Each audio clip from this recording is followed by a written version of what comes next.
بودم طفل را چون جان خود.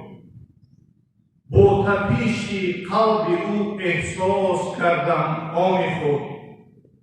9 ماهی تان پروریدم مثل یک لختی جگر. از عذاب خود نگفتم هیچ از الهام خود. لحظه تولید تو جانبازی بود بهر من.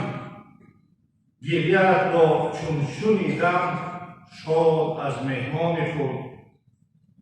لوچ و عریان و ضعیف و ناتوانت دیدم.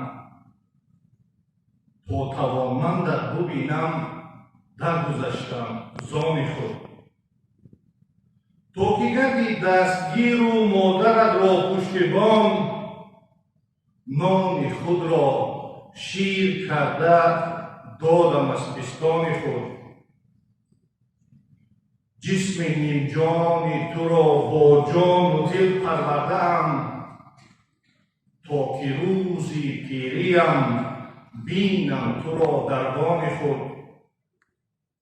گام اول ماندنت با دست من بود با هوس.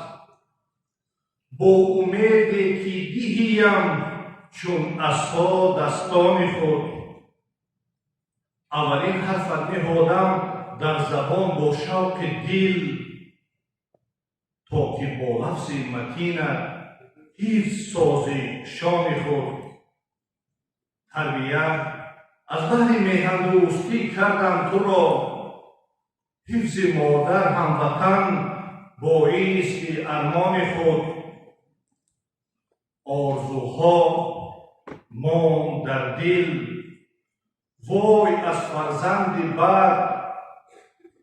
گشت خائن ملتم را سوخت هم وجدان خود.